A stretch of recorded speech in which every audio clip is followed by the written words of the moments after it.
네, 공인중개사 법령 및 중개실무 과정, 기초과정을 시작하도록 하겠습니다. 기초 입문 과정은 총 14강으로 진행되기 때문에 이제 본격적인 이론 과정에 들어가기 전에 우리 공인중개사 법령 및 중개실무 과정의 전반적인 흐름을 파악을 하셔서 약도를 보신다고 생각을 하시면 될 것 같아요. 그래서 앞으로 우리가 차근차근 밟아 나가야 될 과정들을 빠르게 한번 훑어서 전체적인 흐름과 그 프레임을 잡는 과정이라고 생각을 하시면 되겠습니다. 앞으로 저와 함께 공부하셔야 될 이 공인중개사 법령 및 중개실무라고 하는 과목은 공인중개사 2차 시험 과목 3과목 중에 한 과목이죠. 공인중개사 시험은 1차 시험 과목이 민법 및 민사특별법과 부동산학 개론 2과목으로 구성되어 있고요. 2차 시험 과목은 3과목입니다. 공인중개사 법령 및 중개실무라고 하는 과목, 그리고 부동산 공법이라고 하는 과목, 그리고 부동산 공시법 및 세법이 실제로는 한 과목으로 출제가 됩니다. 물론 공부하실 때는 공시법 분야와 세법 분야는 다른 전공 교수님이 담당해서 강의를 진행합니다만, 이 2차 시험 과목 3과목 중에 한 과목인 이 공인중개사 법령 및 중개실무 과목은 3편으로 구성되어 있습니다. 공인중개사 법령 편이 있고요. 그 다음에 부동산 거래 신고 등에 관한 법령편이 또 하나의 편으로 구성됩니다. 그리고 중개실무편 이렇게 구성되는데 이 중에 공인중개사 법령편이 압도적인 많은 문제가 출제가 됩니다. 총 40문제 중에서 26, 7문제에서 30문제 정도, 그러니까 65%에서 70% 정도 출제가 되는데, 일단 오늘 기초과정 첫 시간은 공인중개사 법령이라고 하는 것이 어떻게 해서 만들어졌고 어떻게 구성이 되었으며 이 법에서 사용되는 기초 용어들이 어떤 것들이 있는지 하는 부분들을 살펴보는 부분입니다. 먼저 우리나라에서 부동산 중개업의 변천 과정에 대해서 살펴보게 되는데, 1983년에 소개영업법이라고 하는 법이 폐지가 되었다라고 하는데, 이 소개영업법은 1945년 해방된 이후에 1948년 대한민국 정부가 이제 수립되고 우리나라에서 최초로 만들어졌었던 부동산 중개 관련된 법제가 소개영업법이었었습니다. 그런데 이 소개영업법이라고 하는 것은 부동산 중개만 전문적으로 교육하는 성격의 법이 아니라 혼인 중매하는 것도, 직업 소개하는 것도, 금전 소비대차 알선하는 것도, 다시 말해 모든 민사 중개를 포괄적으로 교육하는 법제였었거든요. 그래서 부동산 중개만 전문적으로 교육하는 독립한 법률이 있어야 되겠다. 그래서 1983년에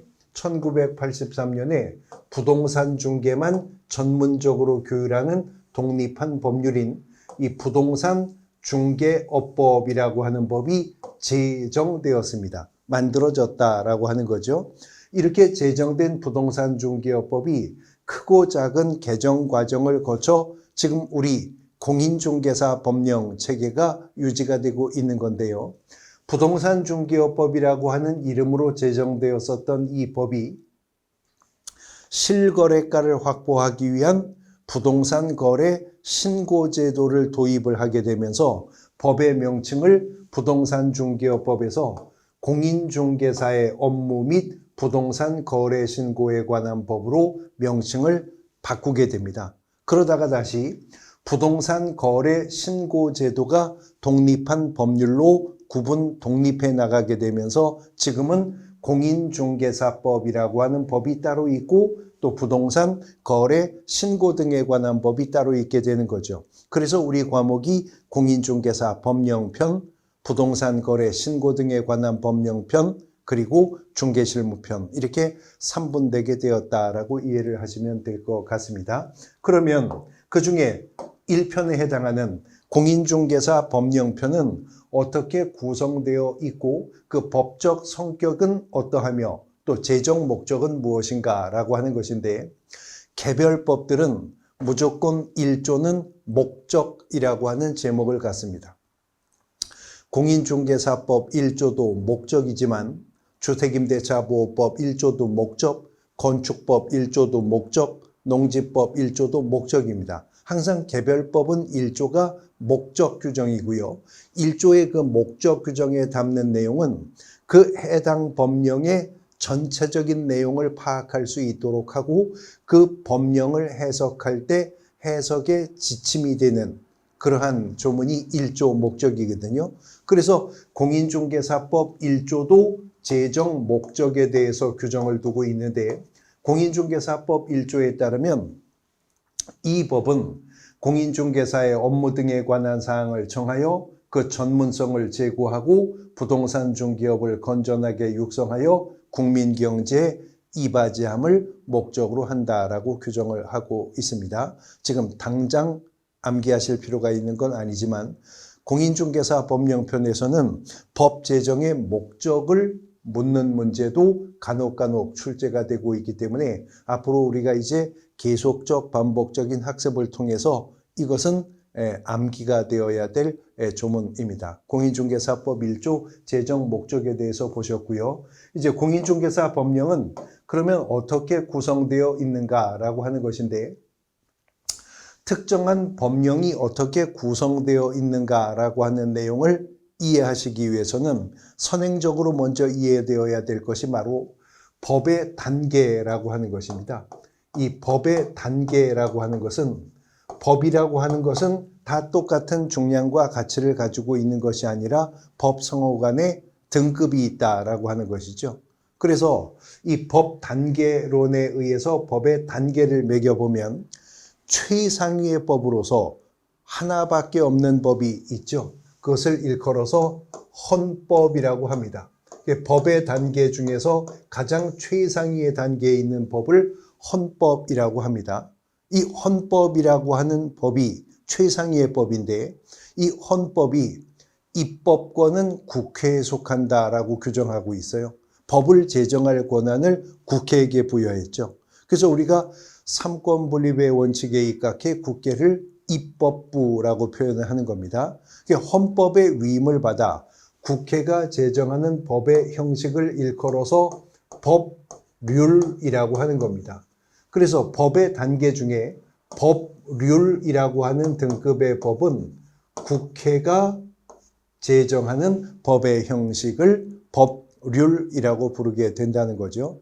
그런데 헌법으로부터 국회가 입법권을 부여받았지만 일상생활에 적용되는 모든 세부적 법규들을 다 국회가 입법할 수는 없는 것이기 때문에 국회가 법률을 제정해서 공포를 하면요. 그 법률의 위임을 받거나 그 특정한 법률을 시행하기 위해서 필요한 구체적인 사항들을 명령이라고 하는 등급으로 입법을 하게 되는데 대통령제 정부 형태 하에서 이 명령이라고 하는 것은 대통령이 국무회의의 심의를 거쳐서 입법하는 법의 형식을 일컬어서 명령이라고 합니다. 그래서 명령은 다른 표현으로 대통령령이라고 또 표현을 하게 된다는 거죠. 그 다음에 명령 아래 등급으로 부령이라고 하는 등급의 법이 있습니다. 이 부령이라고 하는 것은 표현 그대로 행정각부의 장관이 제정하는 법의 형식을 일컬어서 부령이라고 하고 이 부령은 특정한 법률이나 명령으로부터 위임을 받거나 특정한 법률이나 명령을 시행하기 위해서 필요한 보다 구체적이고 세부적인 사항들을 부령으로 정하게 된다는 것이죠. 그래서 명령은 대통령이 국무회의의 심의를 거쳐서 제정하는 법의 형식이기 때문에 대통령령이라고 하고 명령의 등급을 가지고 있는 법들은요. 하나같이 그 법의 명칭이 무슨 법, 시행령이라고 하는 이름을 갖게 됩니다. 상가건물 임대차보호법 시행령, 주택법 시행령, 건축법 시행령, 이 시행령이라고 하는 것은 명령의 등급의 법이라고 이해하시면 되는 거예요. 그 다음에 부령은 행정각부의 장관이 제정하는 법의 형식이라고 했었죠. 그래서 부령의 등급을 가지고 있는 법들은 천편일률적으로 법의 명칭이 무슨 법, 시행, 규칙이라고 하는 이름을 갖습니다. 뭐 국토의 계획 및 이용에 관한 법, 시행, 규칙, 건축법, 시행, 규칙, 이 시행, 규칙이라고는 이름을 가지고 있는 법들은 부령의 등급을 가지고 있다라고 보시면 됩니다.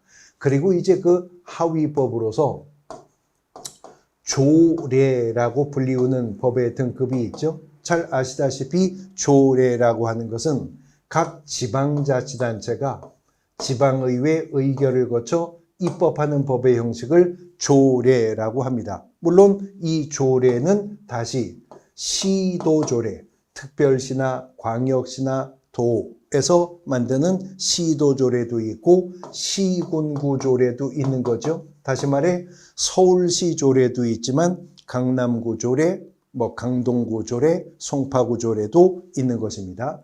자, 이렇게 법은 단계가 헌법, 법률, 명령, 부령, 조례로 등급이 나누어지게 되는데 1983년에 국회가 부동산 중개만을 전문적으로 교율하는 독립한 법률이 있어야 되겠다. 그래서 국회가 의원입법의 형태로 만든 법률이 바로 공인중개사법입니다.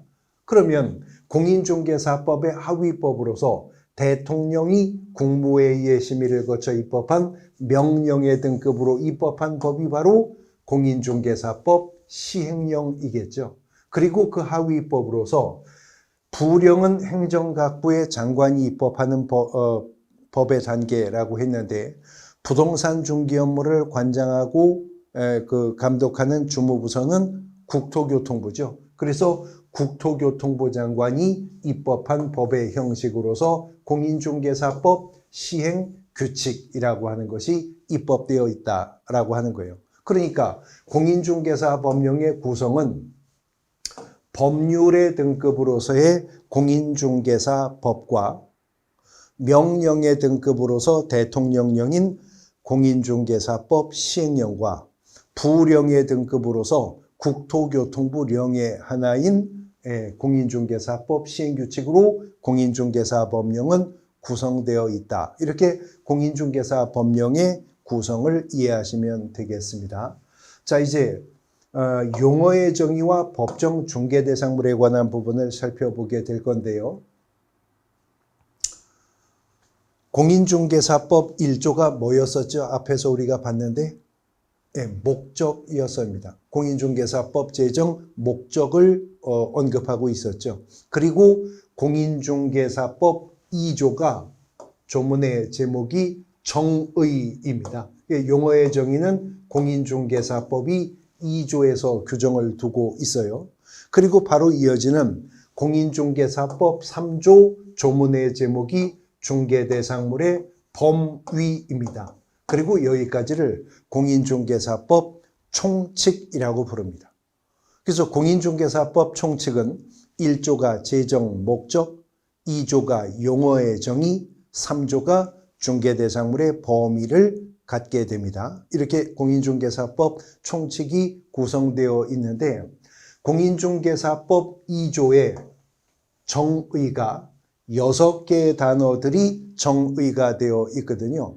근데 이 용어의 정의라고 하는 것은 우리가 이른바 입법 해석이라고 하는데요.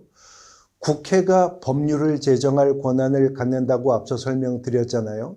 그런데 국회가 어떤 특정한 법률을 제정을 하면서 보니까 이 법 속에 사용되는 이런 용어들은 이런 의미로 제한되어 조문 해석에 적용되어야 입법의 취지에 맞게 이 법이 운용될 수 있을 것이다.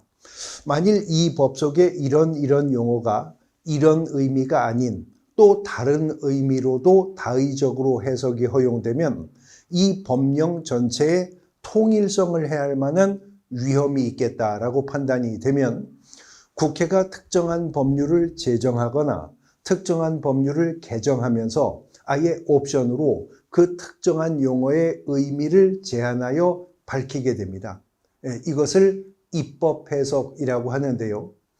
어느 법, 어느 조문이든 간에 해당 조문이 오직 그 입법 해석의 내용으로만 구성되게 된다면 항상 그게 어느 법, 어느 조문이든 그 조문의 제목은 정의라고 하는 이름을 갖게 된다는 거죠. 그리고 공인중개사법 2조는 모두 6개의 용어를 정의하고 있는 겁니다. 그 6개의 용어의 정의들을 일단 제목만 먼저 구경해 보시면 공인중개사법 1조는 중개가 무엇인지를 정의했어요. 2조 1호에서. 그리고 2호는 공인중개사에 대해서, 그리고 3호는 중개업에 대해서, 4호는 개업공인중개사, 5호는 소속공인중개사, 그리고 마지막으로 6호는 중개보조원에 대해서 정의를 하고 있습니다. 근데 이 6개의 용어의 정의는 하나하나 그 용어의 정의의 개념 이해도 매우 중요하지만 이 6개의 용어가 상호 유기적인 연관 관계를 가지고 그 유기적 연관성은 3조의 중개대상물 부분까지도 연결되는 부분이거든요. 그래서 그 흐름을 기초과정에서는 잘 파악하고 계셔야 되는데 지금 우리가 6개의 용어의 정의에 대해서 살펴봤는데 이 6개의 용어의 정의 중에서 가장 큰 타이틀은 그 정점이 되는 용어는 공인중개사법 2조 3호가 정의한 중개업이라고 하는 용어인 겁니다. 보시면 공인중개사법 2조 3호에 따르면 중개업이라 함은 다른 사람의 의뢰에 의하여 일정한 보수를 받고 중개를 업으로 행하는 것을 말한다. 한 문장으로 공인중개사법이 말하는 중개업이 무엇인지를 지금 정의하고 있는 겁니다. 그런데 이 한 문장을 분설해 보면요. 끊어서 나누어서 설명을 해보면 지금 공인중개사법이 2조 3호에서 무엇이 중개업이라고 했냐면 여기 있는 내용 그대로입니다. 중개업이란 첫 번째 다른 사람의 의뢰가 있어야 한다고 하죠. 다른 사람의 의뢰에 의해서. 두 번째 뭘 받아요? 일정한 보수입니다. 일정한 보수를 받고 그리고 세 번째 무엇을? 중개입니다. 중개를 마지막으로 어떻게? 업으로 행하는 것. 이것이 바로 중개업이라고 하는 것이죠. 그러니까 공인중개사법은 어떤 특정한 행위가 공인중개사법이 말하는 중개업이냐 아니냐를 판단할 때는 그 특정한 행위 속에 이 4가지 요소가 모두 충족되고 있는가에 따라 그 행위가 중개업이다 혹은 아니다를 판단할 것이다. 지금 그 말 하는 겁니다. 그러니까요. 어떤 사람이 다른 사람의 의뢰에 의해서 일정한 보수를 받고 중개를 행했는데 업으로 행하지 않았다. 그러면 이거 중개업한 거 아닙니다. 어떤 사람이 다른 사람의 의뢰에 의해서 중개를 업으로 행했다고 하는데 일정한 보수를 받지 않았다. 그 행위는 중개업이 아닙니다. 4가지 요건이 모두 충족되는 행위가 있었을 때 공인중개사법은 그 행위가 중개업이었다라고 평가를 할 것이라는 겁니다. 지금 제가 부지불식 중에 요건이라고 하는 표현을 썼는데 앞으로 민법 시간에 법률, 요건이라는 말 자주 들으실 거거든요. 일단 기초과정에서 쉽게 이해하시면 요건이라는 말은요. 요구되는 조건의 준말입니다. 그러니까 중개업이 되기 위해서 요구되는 조건은 4가지 행위가 모두 충족될 때 공인중개사법은 중개업이다라고 평가할 것이다 라고 하는 거죠. 그런데 중개업이 되기 위한 4가지 요건 중에 키워드는 핵심은 중개인 거잖아요. 그러니까 중개 행위 자체가 무엇인지에 대한 개념이 명확하게 서 있지 않다면 더 큰 틀인 중개업이 무엇인지를 언급하는 것이 사상 누각이 될 위험이 있다는 거죠. 그러니까 입법자는 6개의 용어 중에서도 중개가 무엇인지를 가장 먼저 정의를 하고 있는 겁니다.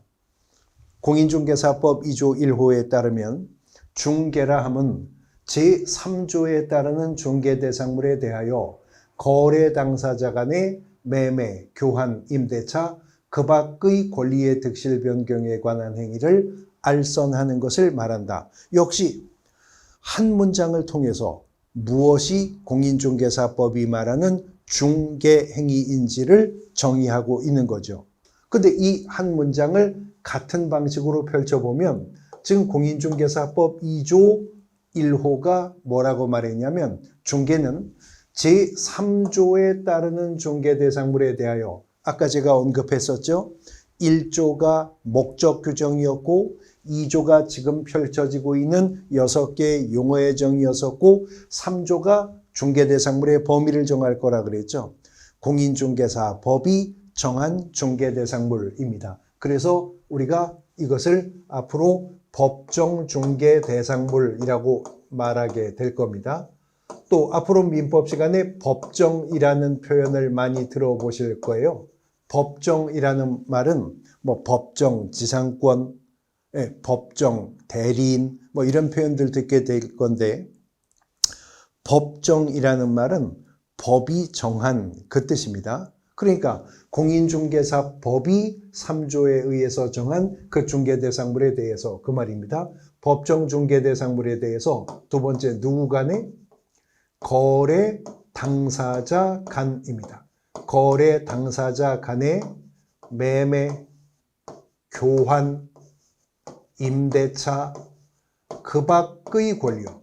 매매, 교환, 임대차, 그 밖의 권리의 득실 변경에 관한 행위를 어떻게 하는 거? 알선을 하는 거. 그게 뭐라고요? 중개랍니다. 그러면 여기까지 우리가 펼쳐놓고 보면 결국 공인중개사법이 말하는 중개업이라고 하는 것은 다른 사람의 의뢰에 의해서 일정한 보수를 받고 법정중개대상물에 대하여 거래 당사자 간의 매매, 교환, 임대차, 그 밖의 권리의 득실 변경을 알선하는 행위를 업으로 행하는 것. 이게 바로 중개업이다라고 하는 거죠. 그러면 중개가 무엇이고 중개업이 무엇인지를 중개가 무엇이고 중개업이 무엇인지를 이렇게 용어의 정의까지 해야 하는 이유가 무엇인가 하는 건데 물론 여러 가지 이유가 있겠지만 가장 직접적인 이유는 여기에 있습니다. 앞서 우리가 부동산 중개업의 영역에 대해서 살펴봤는데 소개영업법이 폐지가 되고 부동산 중개업법이 제정되었다고 했었잖아요. 그리고 그 부동산 중개업법이 개정을 통해 지금의 공인중개사법이 만들어진 것이라고 설명드렸었고요. 그런데 지금의 공인중개사법이 1983년에 부동산 중개업법이라는 이름으로 제정될 당시 법이 처음으로 만들어질 당시만 해도 부동산 중개업법은 단속법규적인 성격이 아주 강한 허가제 형태였었습니다.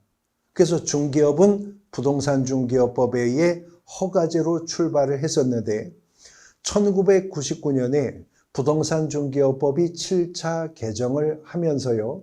7차 개정을 하면서 허가제가 등록제로 개편이 됩니다. 그리고 중개업의 등록제는 2024년 지금까지도 계속 유지가 되어 가고 있는 거거든요. 그래서 지금 공인중개사법은요. 개인이든 법인이든 그 누구든 적법하게 중개업을 하려면 등록을 해야 된다는 거예요. 그리고 등록을 한 자만 적법하게 중개업을 허용하고 등록을 하지 않은 자가 중개업을 하면 그 자는 무등록 중개업자로서 3년 이하의 징역 또는 3천만 원 이하의 벌금형으로 처벌을 하겠다라고 하는 것입니다. 그런데 이 3년 이하의 징역 또는 3천만 원 이하의 벌금은 뒤에서 공부하시겠지만 공인중개사법 위반 행위에 가하는 행정형벌 중 처벌 규정 중 가장 무거운 처벌 규정이 바로 3년 이하의 징역 또는 3천만 원 이하의 벌금형이거든요. 등록을 안 하고 중개업을 하면 무등록 중개업자로서 그 3년 이하의 징역 또는 3천만 원 이하의 벌금이라는 형벌의 대상이 된다 하는 겁니다. 그래서 공인중개사법 2조 4호가 개업 공인중개사에 대해서 용어의 정의를 하면서 용어의 정의를 보시면 개업 공인중개사라 함은 이 법에 의하여 중개사무소 개설 등록을 한 자를 말한답니다. 등록을 한 자가 개업 공인중개사입니다. 이제 공인중개사법은 공인중개사법에 의해서 등록을 한 자만 개업 공인중개사라고 호칭할 것이고 그 개업 공인중개사만 적법하게 중개업을 허용해 줄 거라는 거죠. 그러므로 등록을 하지 않은 자, 다시 말해 개업 공인중개사가 아닌 자가 중개업을 했다면 그 자는 무등록 중개업자로서 어찌 된다고요? 3년 이하의 징역 또는 3천만 원 이하의 벌금형의 대상이 될 것이라고 하는 것입니다. 자, 등록을 한 자를 개업공인중개사라고 하는데 등록을 한 자, 놈자자 쓰죠. 놈자자 씁니다. 사람을 대상으로 한다는 거죠. 그런데 법에서 말하는 권리의 주체가 사람입니다. 법에서 말하는 권리의 객체를 민법에서 물건이라고 하고요. 권리의 객체는 물건이요, 권리의 주체는 사람입니다. 근데 문제는 법에서 말하는 사람이라고 하는 거는요, 저 사람이죠. 이 강의를 듣고 있는 여러분들도 사람이죠. 근데 우리 같은 사람이요, 눈, 코, 입, 팔, 다리가 있고 혈액이 돌고 호흡을 하는 개별적인 생물학적인 유기체로서의 진짜 사람, 이것을 법에서는 자연인 혹은 개인이라고 합니다. 근데 법에서는요, 우리와 같은 이런 개인, 자연인 외에 어떤 특정한 단체에게 법인격을 부여해서 그 단체가 하나의 법인격을 가지고 권리와 의무의 주체가 될 수 있도록 하는 개념을 가지고 있거든요. 그래서 이것을 법상의 사람이다. 그래서 법인이라고 부르는 겁니다. 이제 민법에서 법인을 분류할 때 특정한 목적을 위해서 모인 사람의 결집이라면 뭐라고 하겠어요? 사단법인이라고 부르겠죠. 특정한 목적을 위해서 출연을 한 재산의 모임일 때는 민법의 관점에서는 재단법인 이렇게 부르겠죠. 어쨌건 권리의 주체로서의 법상의 사람은 개인도 있고 법인도 있는 겁니다. 그러면 지금 등록을 한 자 그랬는데 법에서 사람을 말하고 있잖아요. 그러면 이 개업공인중개사는 법인인 개업공인중개사가 있겠고 개인인 개업공인중개사도 있겠죠. 일단 양분을 하면. 근데 문제는 개인인 개업공인중개사 중에서는 공인중개사 자격을 취득하고 중개사무소 개설 등록을 한 공인중개사인 개업공인중개사도 있지만 공인중개사 자격증 없는데 사실은 등록을 행한 적도 없는데 구기득권을 인정해서 공인중개사법이 등록을 한 것으로 쳐주는 의제하는 자가 있습니다. 그래서 그 자에 대해서는 법상의 근거를 공인중개사법 부칙에 두고 있기 때문에 앞으로 우리가 그분들을 일컬어서 부칙상의 개업공인중개사, 부칙상의 개업공인중개사라고 부르게 될 겁니다. 이 부칙상의 개업공인중개사라고 하는 개념이 나올 수밖에 없었던 이유가요. 1983년에 지금 우리가 공부하고 있는 공인중개사법이라는 이 법이 부동산 중개업법이라는 이름으로 제정되었었다는 말은 지금 누누이 드리고 있는 말씀이죠. 그런데 1983년에 부동산 중개업법이 제정될 때 법 제정과 함께 도입된 전문 자격 제도가 지금 여러분들이 뜻을 세우고 도전하고 계시는 공인중개사 제도입니다. 그러니까 공인중개사 자격 제도는 우리 공인중개사법이 1983년 부동산 중개업법이라는 이름으로 제정될 당시 법 제정과 함께 도입된 제도가 공인중개사 제도예요.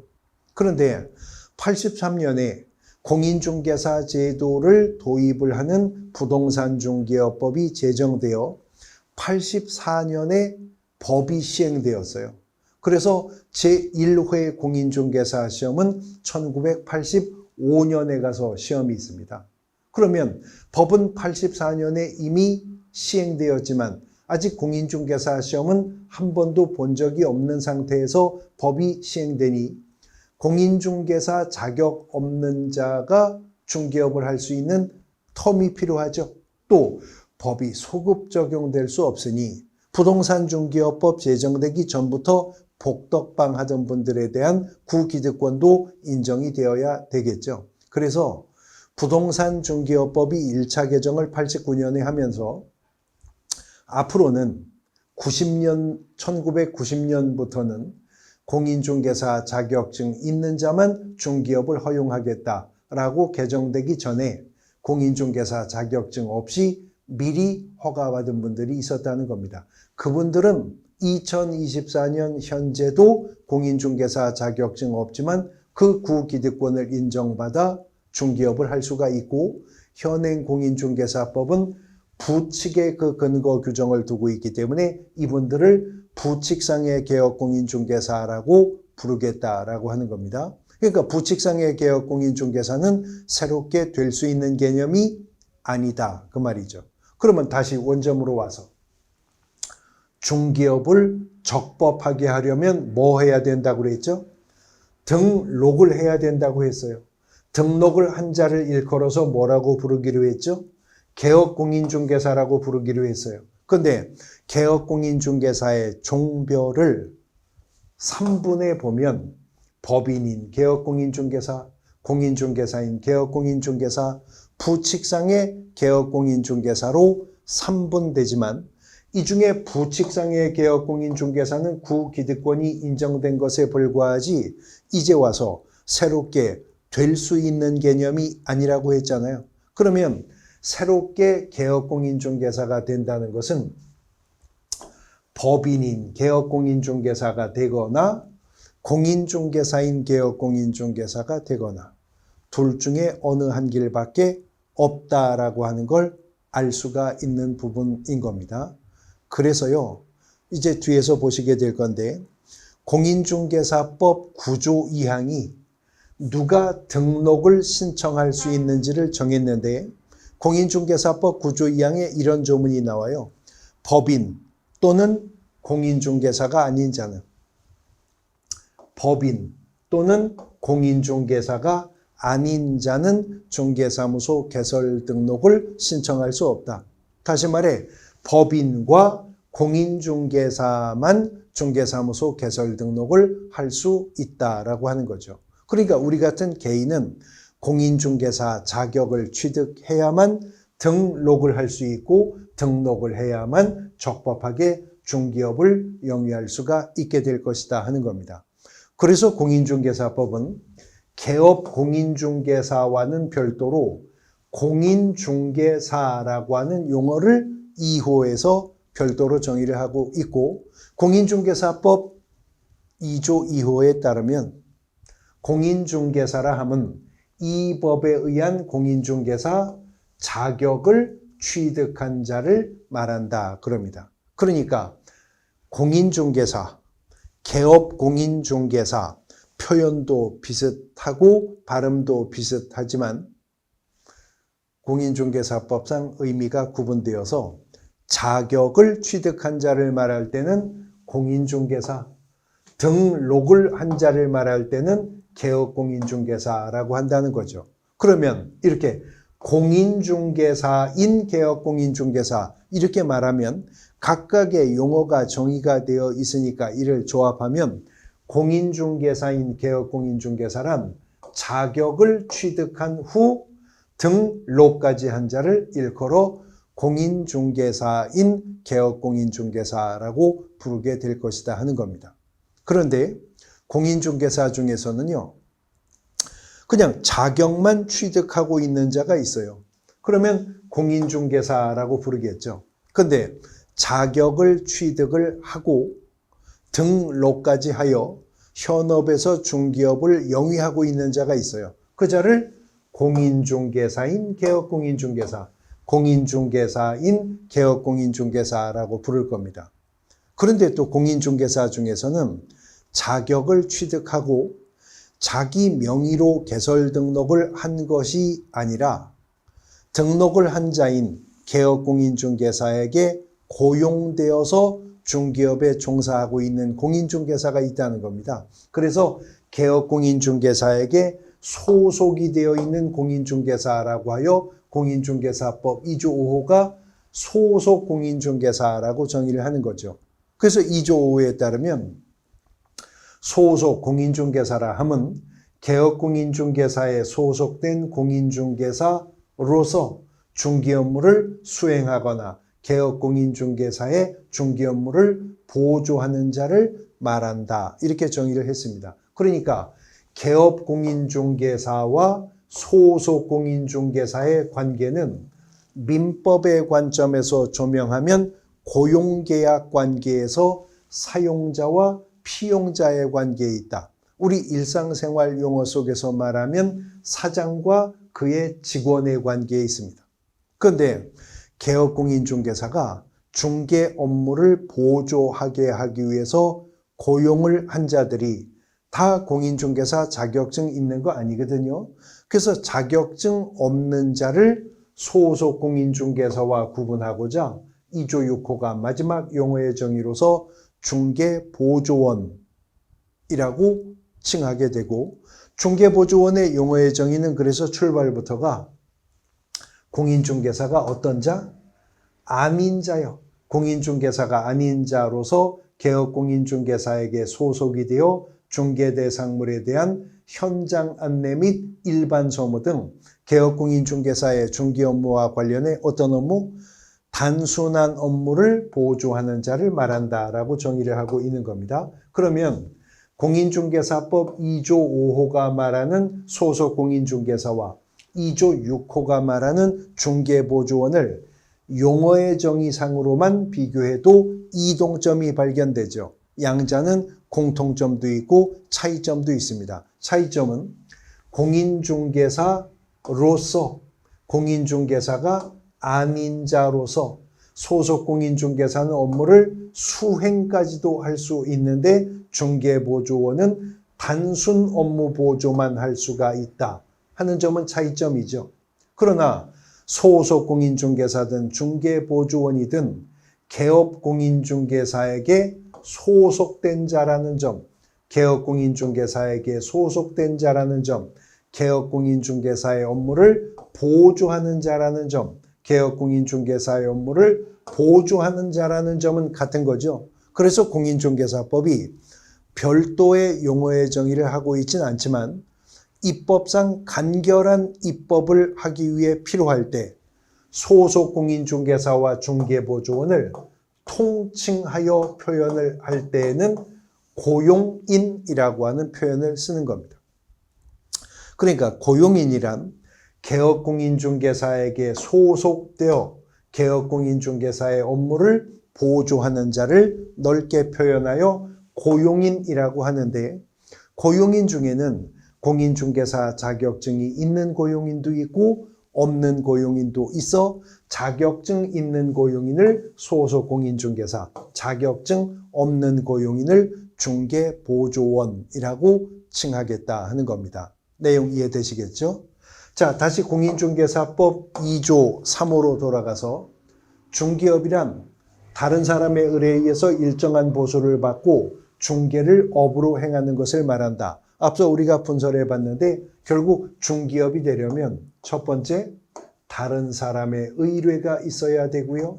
두 번째, 일정한 보수를 받았어야 되고요. 세 번째는 중개를 했어야 되는데 네 번째, 그걸 업으로 행했어야 한다는 거죠. 근데 중개가 무엇인지는 공인중개사법이 2조 1호에서 별도로 용어의 정의를 했는데 공인중개사법이 말하는 중개는 제3조 규정에 의한 중개대상물에 대해서, 그래서 우리가 법정 중개대상물이라고 한다고 했죠. 거기에 대해서 거래 당사자 간의 매매 교환 임대차 그 밖에 권리득실 변경에 관한 행위를 세 번째 알선을 하는 것이 중개다. 그러니까 두 용어의 정의를 조합해 연결해 보면 중개업이란 다른 사람의 의뢰에 의해서 일정한 보수를 받고 법정 중개 대상물에 대해서 거래 당사자 간의 매매 교환 임대차 그 밖에 권리득실 변경 알선하는 행위를 업으로 행하는 것, 이것이 바로 중개업이 된다는 거죠. 그런데 중개가 되기 위한 첫 번째 조건인 중개 대상물의 범위를 몇 조가? 3조가 정하게 될 것임을 2조 1호가 이미 언급, 예고, 암시하고 있습니다. 그래서 공인중개사법 3조는 중개대상물의 범위를 정하게 되는데, 공인중개사법 3조가 직접 정한 중개대상물이 토지, 건축물, 그 밖에 토지의 정착물이고요. 공인중개사법의 위임을 받아 공인중개사법 시행령이 대통령령으로서 정한 중개대상물이 임목, 공장재단 및 광업재단, 이것이 공인중개사법령이 정한 중개대상물의 범위가 된다는 겁니다. 여기까지 연결해 보면 결국 중개업이라고 하는 것은 다른 사람의 의뢰에 의해서 일정한 보수를 받고 법정 중개대상물인 토지, 건물, 그 밖에 토지의 정착물, 임목, 공장재단, 광업재단에 대해서 거래 당사자 간의 매매, 교환, 임대차, 그 밖에 권리득실 변경, 알선하는 행위를 업으로 행하는 것, 이것이 중개업이 될 것이다 라고 하는 겁니다. 이제 그 요건 하나하나마다 관련된 대법원 판례들이 있고요. 그 내용들을 보다 명확하게 하기 위한 여러 가지의 이론들이 붙어 있기 때문에 기본 이론 과정에서는 우리가 지금 기초 과정에서 본 이 큰 프레임에 맞추어서 하나하나 세부적인 내용들을 살펴가게 될 겁니다. 공인중개사법 총칙 부분에 대한 내용들 살펴보셨습니다.